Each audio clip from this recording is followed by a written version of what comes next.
Jeralynn, and she is such a beautiful and a warm person, and she has such an awesome story to tell. Jeralynn, can you tell us about your foundation? Yes, thank you, Lisa, for having us. The Brown-Blueford Foundation, where we're housed at the Brown-Blueford Center for Justice, a place to help heal the community. Alan was my 18-year-old son. On May 6th of 2012, the Oakland Police Department killed my son.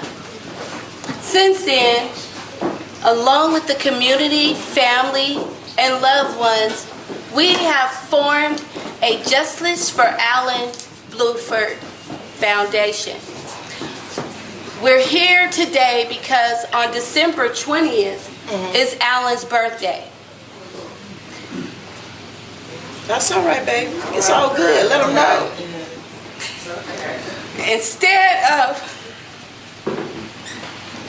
falling in our tragedy, we stand strong in our testimony. So here with the community, family, loved ones, supporters, we've come together to give back to those who have lost their loved ones. Today is December 18th. 3 years ago, we were at Laney College, where we celebrated Alan's birthday. Our keynote speaker was Angela Davis. The community, union members, family members, people from all over came to fight and speak out against this injustice that we all suffer. Yes. You know, Lisa, when it first happened, I felt as though people didn't understand, and they were ostracizing me and saying, why did that happen? But I know I have to stand and take a stand. Alan can't speak anymore. I always carry him in my heart, but I speak for Alan. I am Brown-Blueford. Absolutely. And the world will hear of his story. Yes. And I am a strong believer in God. Amen. We did sue the city of Oakland. We did take a settlement. But my faith tells me that there will be justice for Alan. You see, there's no statute on murder. Right. And a lot of people think that it's said and done. But it is not said and done. And as God is my witness, I will fight until there is justice for Alan. And I truly believe that the God I serve will give me justice for Alan. Well, you know what? You already have the justice. It's just in the making. And you know, today we're having this celebration of life for Alan. So what I want you to do is tell us a little bit about Alan. Alan the person. Well, Alan was I know he was a beautiful person because you're a beautiful person. Thank you. Yeah, you can see how cute he is right here on my shirt. But Alan was a fun, loving, strong young man. Alan brought people together all the time. He was the friend that everybody wanted to have. He was the favorite from everybody. He got whatever he wanted from his dad, his sister, his brother. Everybody just was drawn to Alan. Alan would say cute things like, you know, I talked to my friends and I would say, get out of the room. And he wouldn't get out the room. He'd say, no, I want to listen. Or he'd say, Mom, I just want to hang out with you. And he is hanging out with us in our heart. Alan has made all kinds of accomplishments in his life. He was a 3.0 grade point average student. He won championships for teams that he played on. Wow. Alan was just an all-around great guy. And when he was 7 years old, his dad asked him, Alan, what do you want to be when you grow up? And he said, I don't know, Dad. But whatever it is, it will be big. Amen. And it's big. And it's big, absolutely. You know, there's a lot of people who have lost their children at the hands of violence, but it's even worse when you lose it at the ones that you pay their salaries. Absolutely. You understand what I'm saying? Because you look to them for protection, you look to them for guidance, you look for them to be an asset to the community and not for them to come in and destroy your life. Absolutely. We pay them to protect and serve. But unfortunately, in today's society, they shoot to kill. This is not something that just happens out of the blue sky. This is something that happens every day in every city of the United States. And we as a community, as a family, as a people, have got to unite and say no more. That's why here at the Brown-Blueford Center for Justice, my co-director, her name is Molly Costello.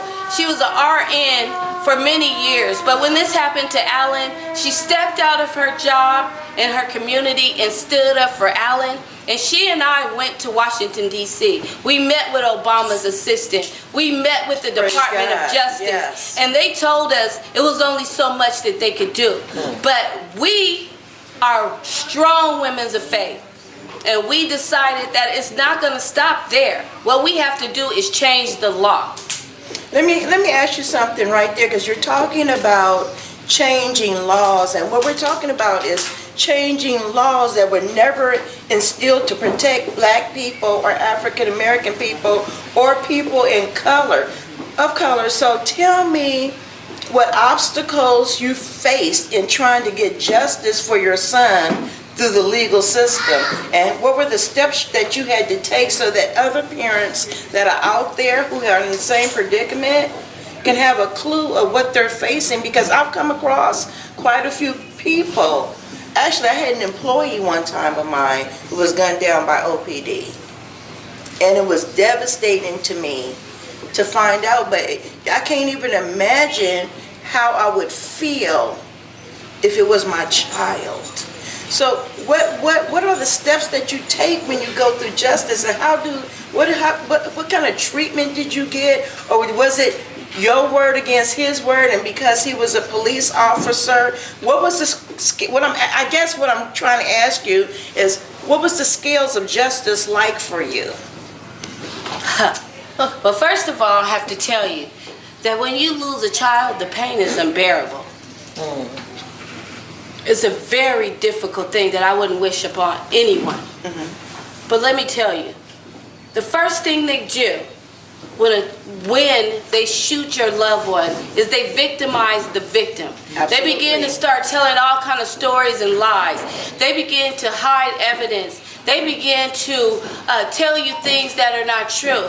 They plant news feeds and things out to the news that say derogatory things about your loved one and your families, but you cannot listen. Right. Excuse me. You have to take a stand. You have to ask the questions. You have to get in their face. You have to follow through. And sometimes that's not enough. We started out at the city of Oakland. We talked to the mayor, who told us that she's going to treat families different. We talked to the city administrator. Was that Kwan at the time? That was Mayor Kwan. Okay. We talked to the city administrator that said she believes her cops. We talked to the police chief, who said that this was justified. So you were just a lie. We went to the DA, who said this was justified. We met with the assistant chief, who said it was justified. But I'm telling you, the God I serve, that he does not take that for granted. Mayor Kwan is no longer the mayor. Right. Police Chief Howard Jordan was fired. They never say that. He said he stepped down for medical reasons. Right. But yeah, it's because all the lies that he told came to fruition. We found out the truth. The assistant chief resigned after 2 days. The city administrator got fired. So all the people that had things to do with Alan's case are no longer in office. But God said he make your enemies your footstool now. And I stepped right all over them. That's right. That's why I went from the city to the White House. You have to get your own answers. You have to hire an attorney. You have to, even if you have to march, even if you have to do speak outs, even if you have to, whatever it takes, do not listen to what they say, because they will lie, they will cheat, they will do whatever they can to make themselves look good, and they will throw you under the bus and victimize the victim, as I said before. But as we know today, Alan's legacy will live on. This is a part of the legacy today. Alan was a giving young man. He worked at Skyline High School. He helped the disabled. He served them. He was best friends with everyone. That's what we want to do. We want to give to those who have the same kind of feelings that we have, that go through the same kind of things that we go through. And, you know. Okay, you know what? Okay, now we're going to wrap up and talk about your healing, because I remember earlier when I talked to you, you talked about being very angry for so long, and you talked about now releasing the anger.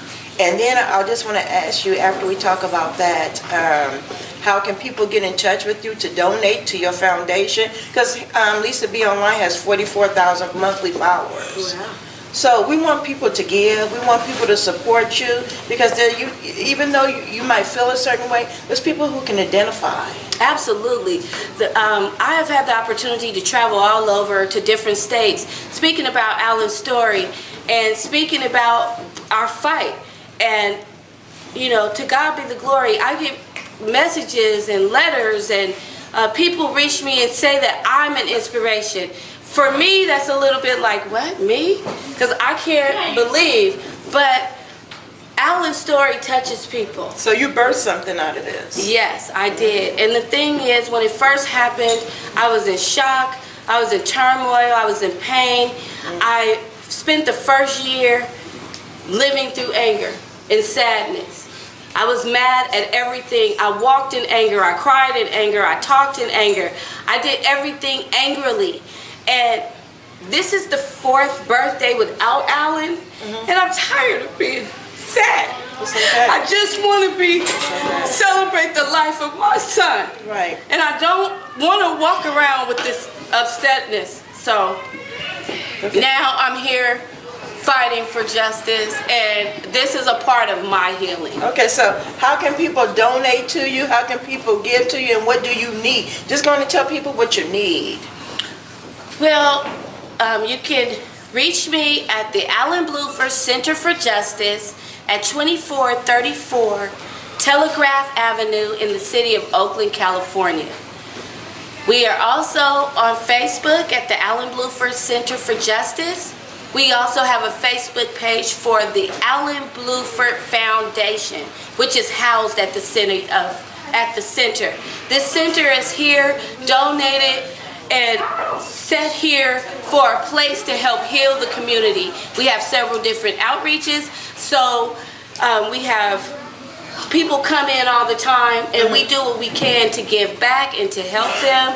I'm also on IG at BabyQT, and that's BAYEBEEQT.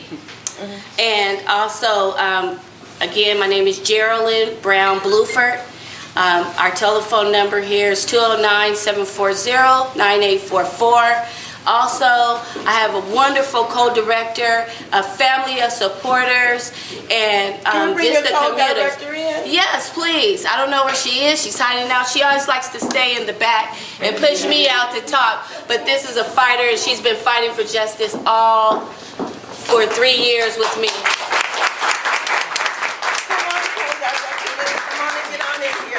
We couldn't do this without her. Tell her what you need. And the community. So we just need support for all of our outreaches, which is healthcare, counseling, inspirational speaking, fighting against police terror, which is a big thing. If you want to battle back, you got the right. They took the wrong boy, but you got the right sisters here. We'll go fight all the way with you. Okay. And we want to encourage all the mothers out there. We want to encourage all the mothers out there, or the fathers, grandmothers, aunties, uncles, friends, whoever you are. If you have lost someone to violence, please come reach out to Jeralynn. Come help unite yourself with her in this cause. God bless you. And as always, we're going to leave you with this. A soul saved beautifies a community. Hashtag me, Lisa B Online. We love you, and it's a wrap. Blessed 2016 to you. May God use you.